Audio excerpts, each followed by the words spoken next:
Hi, I'm Shashank Bhargava, and you're listening to Three Things, the Indian Express news show. Yesterday, Finance Minister Nirmala Sitharaman presented the interim budget for the year 2024 to 2025. Honourable Speaker, I present the interim budget for 24-25. Now, before we talk about anything else, it's important for us to understand what an interim budget is. And it's very similar to a normal budget, except for one crucial difference. The crucial difference is that this time, the government is not assured to be there for the whole financial year, the coming financial year, because we will have elections starting at the very start of the next financial year, which is in April and May. That's Indian Express's Udit Misra, who writes on the economy for the paper. And so basically this budget is an interim budget. It's an exercise to get Parliament's authorization for taxation and for spending purposes for the intervening period till a new government comes and presents a full-fledged budget in July. And this factor is what determines what this budget will include. Now, to talk about the biggest highlights of this budget and what you need to know about it, we are joined by Udit in this episode. Udit, before we talk about anything else, let's talk about something rather insignificant, which is that this was Nirmala Sitharaman's shortest budget speech, just about 58 minutes long, and which was a departure from her previous speeches, which have lasted for over 150 minutes. Can one judge a budget just by how long its speech is? I suppose a shorter budget is good, and for minute, I suppose it makes more sense and provides more bang for the buck. But jokes aside, this is an interim budget at the end of the day, so it stands to reason that if a budget will not have massive policy pronouncements and detailed plans for the full financial year, then maybe the finance minister doesn't have as much to sort of talk about. But it's not such a bad idea to keep it within an hour. Okay, so when you look at this budget, what would you say is your overview? So essentially the idea is that in any budget, the government should not spend irresponsibly. And that measure is the fiscal deficit. And that is the one metric that everybody wants to be contained. And the fiscal deficit essentially tells us the extent to which the government is borrowing money.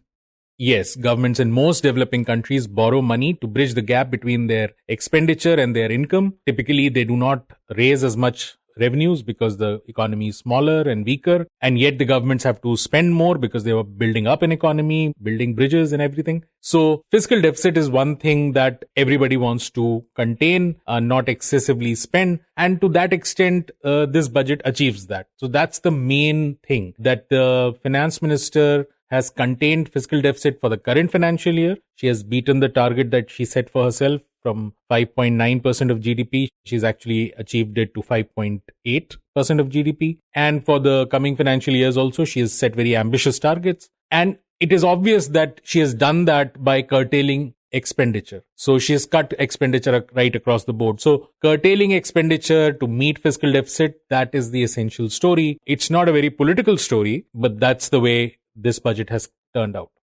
Right, and it is a good thing that the fiscal deficit has come down because it has been high for some time now. We don't want the government borrowing to exceed that much. But talk about the kind of cuts that have been made to achieve that. Yes. So, I mean, while it is true that borrowings should not exceed beyond a certain point and should definitely be within prudential norms, although we are nowhere near the prudential norms, the fact remains that the cuts have happened across the board. So the cuts have happened to capital expenditure and to all manners of schemes, even some of the most fetid schemes which have Prime Minister's moniker, which have Prime Minister's name on it. It has happened to health and education, two of the most important allocations for a developing economy. Right, and even traditionally, the government spending on health and education has been abysmally low. Yes, typically education and health typically receive only anywhere between 1.5 to 2.5% of the total expenditure. Health would get 2% and education will get 2% of the total expenditure. And those numbers were always considered weak, but the revised estimates data, that is, if you look at the data for the current financial year, which is ending, it shows that the government has not even met whatever its budget targets were. Revised estimates are across the board in many schemes and in many ministries lower than the budget estimates. Right, and talking about health, the government had budgeted close to 89,000 crore rupees, but actually spent just a little over 79,000 crore rupees, which is a considerable difference. Yes. So across the board, that this has happened. And, both health and education, we just on health, the COVID impact showed how critical it is to have public health provisioning. And the most recent report by Asar on education shows how deeply inadequate our education, schooling system, primary education and schooling system is. So, these are, some fundamental building blocks that we need to get right as an economy. So those are unfortunate notings from the budget documents. And we just discussed health and education, but you mentioned how spending has also been cut from some of the core government schemes for the marginalized sections. Talk about the kind of cuts that we have seen in that regard. Yeah, so there is something called the core of the core schemes. Now, these are as the name suggests, some of the most necessary schemes that government lays its money on. And these are schemes like the umbrella program for development of minorities, the umbrella program for development of scheduled tribes and scheduled castes and other vulnerable groups. And if you look at it across the board, the revised estimates on all of them have been lower than the budget estimates. The umbrella program for development of minorities is quite remarkable, actually. For the year 2022-23, the budget allocation was 1,810 crores. And as against that budgeted amount, only 223 crores was actually spent. So that's just around 13%. And then in the current financial year, the budgeted amount was 610 crores. And then only 555 crores has been spent. So, across the board that has happened. And if you look at some of the core schemes, like the Pradhan Mantri Awas Yojana is a massive scheme in terms of both providing housing and also creating some kind of low-level employment while you're creating that housing. That has seen a cut. Around 79,590 crores was budgeted at the start of the year, and revised estimates suggest that only 54,103 crores will be spent. So that's a significant decline in the revised estimates. Similarly, for Pradhan Mantri Gram Sadak Yojana, Pradhan Mantri Krishi Sinchai Yojana, for the Urban Rejuvenation Mission, the Amrut and Smart Cities Mission. These are all names that we've all heard being repeatedly talked about by the government. The Swachh Bharat Mission, the Pradhan Mantri Ayushman Bharat Health Infrastructure Mission. Again, all the names, or the Mission Shakti, which is the mission for protection of and empowerment of women. All of them have seen cuts in the current financial year, which is to say that the government has not spent whatever it promised or at least intended to spend. And that's, at one level, unfortunate. And Udit, you also mentioned capital expenditure being cut. And CAPEX was a big highlight of last year's budget. The government's allocation had almost doubled in this regard. But now we know that these projections have been revised. And capital expenditure, we've discussed before, is a big driver for growth. Is the government cutting back on that a concern? Yes, it is.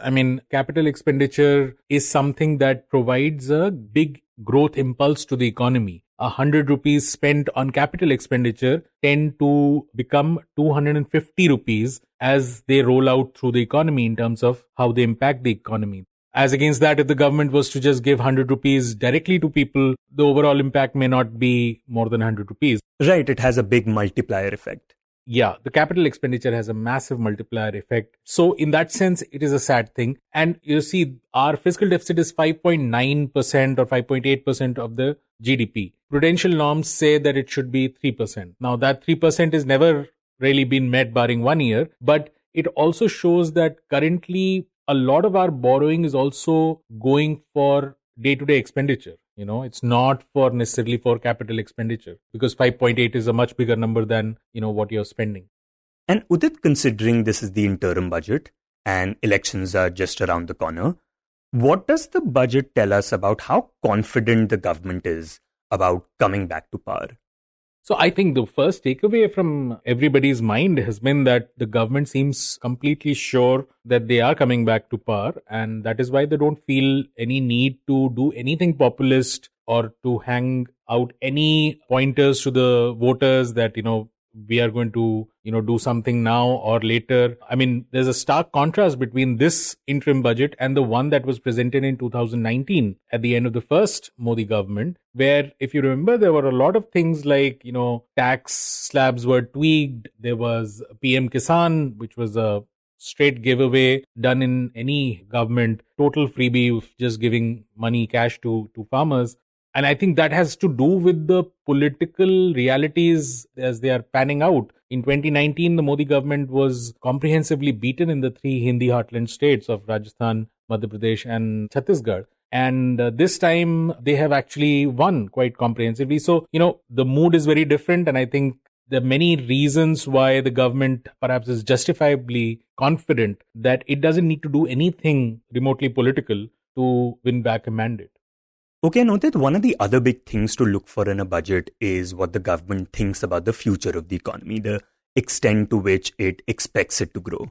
And this time it appears that the government's projections are a bit muted. According to this budget, the government expects the nominal GDP to grow by 10.5%. How different is this from projections that have been made by experts tracking the economy?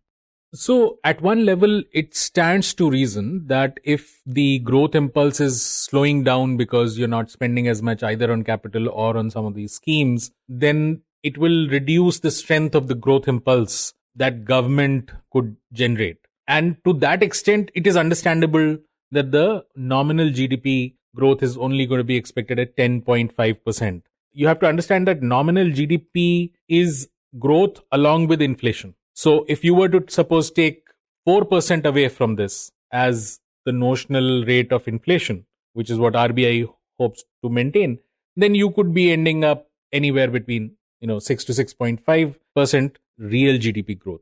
So which means there will be slight deceleration. And what if the inflation is higher than this? Now, we've also seen in the current financial year, the nominal GDP growth has actually been less than this also. It was around 8.9 or 9%, which is remarkably low. I mean, mostly in most years, the data would show that nominal GDP grows by around 15, 14, 16, that kind of a level. So the current financial year and the next financial year are going to be sort of one of those really anemic growth years in nominal GDP terms. And actually, this was one part of the controversy earlier last year when a lot of people said that if your nominal GDP growth is 8 or 9, how could you be growing in real terms at 7%? And that created a lot of controversy and a lot of controversy about not believing in India's GDP growth. But the truth is that if nominal GDP growth or nominal GDP numbers, which is the most observed variable, there's nothing wrong with that. It's the data that you get first up. If they are weak, then you're starting with a bit of a disadvantage, because if then inflation numbers are high, then your real GDP growth could be lower. And we all know that, even 6% real GDP growth is not good enough for India. At 4%, it could feel like a recession given the amount of unemployment that is there. So it just doesn't create as much jobs. Even at 7-8% GDP, we saw jobless growth or growth which actually saw job losses. We routinely hear about job losses now, not even talking about the poorest or the worst of sections, but even amongst the top IIT, IIM sectors, you hear a lot of stories of graduates not getting jobs. So it's sort of building up that kind of a pressure. And if the growth momentum doesn't really become really strong with the private sector coming in and other things falling in place, then government will find that its own notion that we have done enough and now the economy is out of the woods, they might have to revisit that. They might have to question that. And Udit, the kind of growth that the Indian economy has seen lately is because of the government investing in the economy. The balance between the public and the private is heavily tilted towards the public, the government.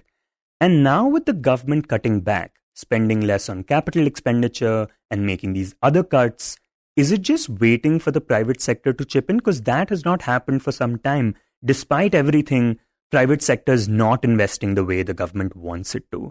And maybe you could remind our listeners why that is. So I would take you back to the episodes we did in 2019 when the government came up with the cut in corporate tax. And we've been saying from that time that Indian economy was going through a massive slowdown before the COVID pandemic hit us. And that was a slowdown based on consumption. Basically, people were not spending enough. And they were not spending enough because they were perhaps not earning enough. And they were not earning enough because they didn't have enough jobs. Now, even when you take into account all the good data from government, which shows jobs having improved, they also show that incomes haven't improved. Real incomes have actually been negative. So either they've been stagnant or negative, and they have been at a very stagnant at a very low level. So you had a consumption problem in the economy in 2019 before the COVID pandemic, and we provided an investment solution, which was to give tax breaks to the companies. The companies took that tax break, their bottom lines, their profits grew because instead of giving a certain amount of their money as tax to the government, they just took it themselves. Their shareholders saw this obviously as a great news because their company in which they have invested have made more money. Stock markets zoomed, and they've been zooming for a fair amount. And that listed company picture is lovely. Stock markets are doing well. Everybody is investing in the stock market and making money. But that hides the ugly truth that it is the government which is actually spending all the time, hoping against hope that the private sector will jump in. Now it's been 5 years since this strategy started and it hasn't yet worked. And we had the finance minister eloquently actually asking, when will Hanuman fly? And he hasn't flown. And is it because incomes haven't risen? Because then companies are asking themselves, hey, why should I open a new plant or launch a new product if people don't have the money to buy it? Absolutely. We are back. We are still right through in these 5 years. The one thing constant is that private consumption has remained weak. So if private consumption, which is the biggest engine of India's growth, private consumption is consumption that the money that you and I spend in our personal capacity, and that accounts for 60% of India's GDP. If that big engine of growth remains weak, doesn't really fire, then why would private sector businesses start investing in big time? They will wait until they realize that there are no inventories, everything is flying off the shelf, and then they'll create fresh capacities. So till that time, what government has done is that instead of giving that tax break to the companies to incentivize investments, if they had given a tax break to consumers to incentivize consumption, then perhaps it would have followed very naturally that as people spend more because they have more purchasing power or more money in their pockets, businesses would have found a good case to invest more. Right now, we've been chasing it the wrong way. But it's not as if the government has done that now or is promising to do that now. So is it just hoping that the private sector will finally come around? Yes. So, this has been said for the last 5 years, and now that the private sector will invest any day. And now we hear that the estimates are for another year or so. Well, at some point it will work. But 5 years of that strategy not working shows that was a bad maybe it was a right policy, but very poorly timed. And also that with the capex going down, does that mean it would potentially affect the unemployment problem as well? Yes, at one level, it stands to reason that if the government, which was the main engine of growth, as it were, making roads and bridges, is going to just take off the foot of the accelerator, then to that extent, there will be a weakening of that impulse and fewer jobs might be created as a result. And if the private sector doesn't join in, if the private sector joins in, you could have a totally different salutary virtuous process and things may improve. But yeah, and India's job scenario, if you talk to experts, the number of jobs required are anywhere between 20 million to 200 million that are required to service this economy, to sort of suck up this whole pool of young people who don't have a job. It's anybody's guess right now. Ultimately, it is the people's problem. It's the problem of the person who's unemployed. It's for them to sort of ask for a solution. As things stand, I don't see a clear answer to which particular policy initiative is going to solve that humongous problem. Some situation might improve here, some situation may become worse somewhere else, but there are no outright solutions here. Okay, and so far we have talked about the macro picture, But now let's talk about an announcement which relates to individual taxpayers, specifically individual taxpayers who have been struggling with income tax refunds due to old tax disputes. The finance minister announced that the government has decided to waive off outstanding direct tax demands up to 25,000 rupees for the period up to financial year 2009 to 2010 and up to 10,000 rupees for the financial years 2010 to 2011 to 2014 to 2015. And now this is expected to provide relief to about 20% taxpayers. Talk about in what way this will benefit them.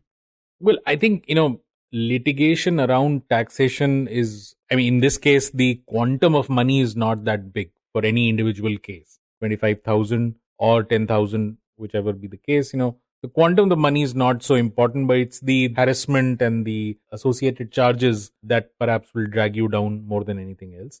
So one of the things that any modern economy must have is a simple tax system. This is central to actually not just creating faith in the system and for people to come out in the open, happily give a certain amount of tax, but also provides a tremendous sense of quality if you do not have to meet with litigation or if litigations do not go on endlessly. So to that extent, measures like this is a welcome thing. I don't think that at an individual level it will create any kind of a difference. And I think the overall amount also would not be in the larger scheme of things such a remarkable thing. But it does show the government's understanding and willingness that, we must go beyond litigation and not just let it drag on, because it can have a massive dampening effect, not just on the person who's directly involved, but it sends the wrong signal from a taxation perspective. And talking about taxation, we understand that now income tax is the biggest income generator for the government. And this is when we know that historically only a small percentage of people in India pay income taxes. Talk about what this says about our economy and what is the reason we assess that this has happened.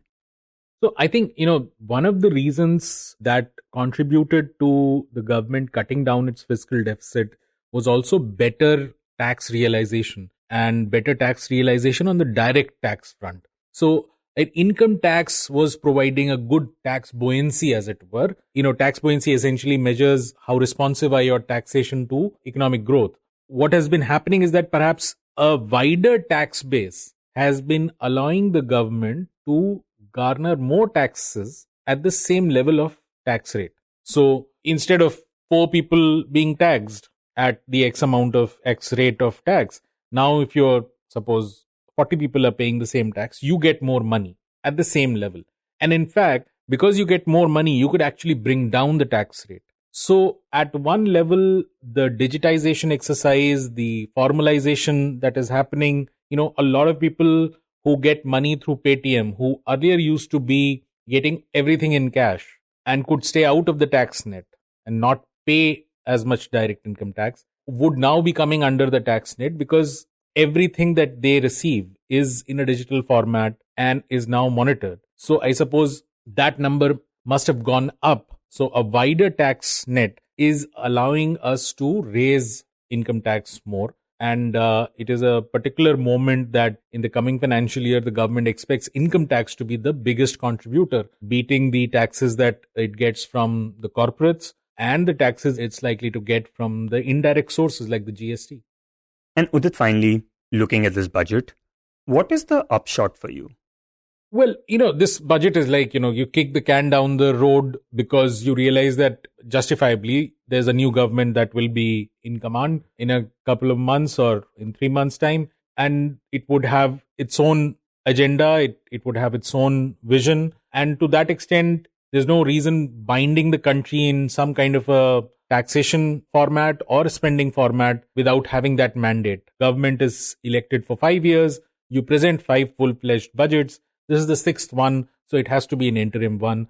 So the best thing you could do was to not start something that you cannot finish. And to that extent, the government has basically tried to just get its house in order by reducing fiscal deficit and saying, okay, we spent more and now we're trying to get it back into order. And based on the electoral mandate, whoever comes next has the freedom to decide what to do next. So at that level, it's a fairly clean and straightforward take.